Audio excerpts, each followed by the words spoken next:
ছোটবেলার দিনগুলো ভারী মজার ছিল। গরমের সময় স্কুল ছুটি হয়ে যাওয়া মানে চলে যাওয়া হতো মামার বাড়ি। সেখানে মন খুলে আনন্দ করা। কথায় আছে না, মামার বাড়ি ভারী মজা কিলচর নেই।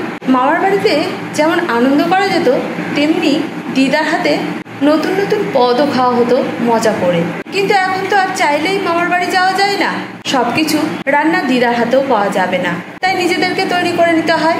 আমি সুমাশ্রী চলে এসেছি রোজকার রান্না করার মতো আজ একটা নতুন রেসিপি নিয়ে। আজ তৈরি করব ডিম ভাপা।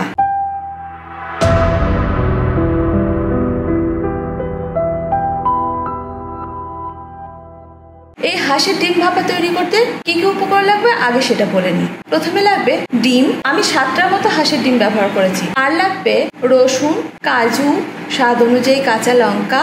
এবার বলি কিভাবে তৈরি করবেন। প্রথমে ডিমগুলোকে সিদ্ধ করে খোসা ছাড়িয়ে নিতে হবে আর ডিমগুলোকে হাফ হাফ করে নিতে হবে। এবার একটা কড়াইতে বা ননস্টিক প্যানে সামান্য সরষের তেল গরম করে তাতে দিয়ে দিতে হবে সামান্য হলুদ গুঁড়ো, হাফ চামচ নুন। এবার এখন ডিমগুলোকে হালকা করে ভেজে নিতে হবে। একটু উল্টে পাল্টে ভেজে নিলেই রেডি হয়ে যাবে। ডিমগুলো যতক্ষণ ভাজা হচ্ছে ততক্ষণে আমরা তৈরি করে নেবো ভাপার মশলাটাকে। এর জন্য একটা মিক্সিং জারে নিয়ে নিতে হবে রসুন। এখানে আমি 10 থেকে 12 কোয়া রসুন ব্যবহার করেছি। কাজু, সেটাও 10টার মতো। স্বাদ অনুযায়ী কাঁচা লঙ্কা, 1 টেবিল চামচ কালো সর্ষে, 1 টেবিল চামচ পোস্ত। এর সঙ্গে সামান্য জল অ্যাড করে ভালোভাবে একটা পেস্ট তৈরি করে নিতে হবে। এখন পেস্টটাও রেডি আর ডিমগুলো ভাজাও রেডি। এবার ডিমগুলোকে ভাপা তৈরি করার জন্য যে পাত্রে আপনি ভাপাতে দেবেন সেই পাত্রে ম্যারিনেশনটা করে নিতে হবে ডিমগুলোকে। আমি যেহেতু ডিমগুলোকে টিফিন কৌটোর মধ্যে ভাপাতে দেবো, তাই একটা বড় টিফিন কৌটো নিয়ে নিয়েছি। এর মধ্যে দিয়ে দিয়েছি তৈরি করা পেস্টটাকে।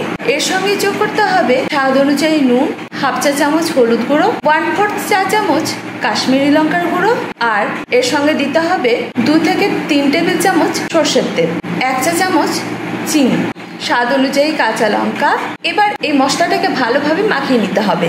মাখিয়ে নেওয়ার পরে ভেজে রাখা ডিমগুলো এর মধ্যে দিয়ে ডিমগুলোকেও মশলাটাকে মিশিয়ে দিতে হবে। এর সঙ্গে যোগ করতে হবে যে মিক্সি বাটিতে মশলাটা তৈরি করা হয়েছিল তার মধ্যে থেকে বেশ কিছুটা জল নিয়ে নিতে হবে। এবার সেই জলটা অ্যাড করে দিতে হবে। আমি এখানে 1/4 কাপের মতো জল অ্যাড করেছি। আপনারা যদি একটুখানি ঝোল ঝোল খেতে চান সেক্ষেত্রে আপনারা একটু বেশি জল ব্যবহার করতে পারেন, তবে আমি এটা গামাখা খাবো। এই ম্যারিনেশনটা যতক্ষণে হচ্ছে ততক্ষণে কড়াইতে বেশ কিছুটা জল গরম হতে দিতে হবে, তবে কড়াইটা একটু বড় নেবেন। জল গরম হয়ে গেলে এর মধ্যে একটা ঝাঁঝরি বসিয়ে টিফিন কৌটোটা মুখ বন্ধ করে দিয়ে কড়াইয়ের উপর সাবধানে বসিয়ে দিতে হবে। তার উপর থেকে একটা ঢাকনা দিয়ে দিতে হবে। এবার আঁচটাকে একেবারে লোতে রেখে দিতে হবে আর তৈরি হতে দিতে হবে 10 থেকে 15 মিনিট। এই রান্নাটা বেশিক্ষণের না, খুব কম সময়ে তৈরি হয়ে যায় আর খেতেও অসাধারণ হয়। এই গরমে বলুন তো কার ভালো লাগে বেশিক্ষণ রান্না করার সময় কাটাতে? তাই এই সহজ রান্নাটা আজ আমি তৈরি করেছি। আপনারাও তৈরি করে ফেলুন। হ্যাঁ, খেতে সত্যিই অসাধারণ হয়। গরম গরম ভাতের সাথে পরিবেশন করুন, অসাধারণ লাগবে। যারা আমার রান্নাটা তৈরি করবেন তারা আমায় ছবি সহ কমেন্ট করবেন, তাহলে আমি পরবর্তী ভিডিওতে তাদের নাম অবশ্যই নেব। আর কেমন হয়েছিল সেটাও কমেন্ট করবেন। তাহলে আর দেরি কিসে, ঝটপট তৈরি করে ফেলুন। গরমে আর বেশিক্ষণ রান্নাঘরে কাটাতে হবে না। এই সহজ সহজ রেসিপি আপনাদের উপকারে আসছে, তাই তো? তবে তার আগে আমার ইউটিউব চ্যানেলটাকে সাবস্ক্রাইব করবেন। ফেসবুক থেকে দেখে থাকলে পেজটাকে ফলো করতে ভুলবেন না। আমার রান্না বা রেসিপি ভালো লাগলে লাইক শেয়ার করবেন। আমার রান্না যেন আপনাদের মতো অনেকের কাছে পৌঁছে যায়। যারা এখন আমার সঙ্গে রয়েছেন তাদেরকে অসংখ্য ধন্যবাদ। আজ এই পর্যন্ত, দেখা হচ্ছে পরবর্তী ভিডিওতে। আপনারা ভালো থাকুন, সুস্থ থাকুন এই কামনা করি আর আমার সঙ্গে থাকুন। ধন্যবাদ।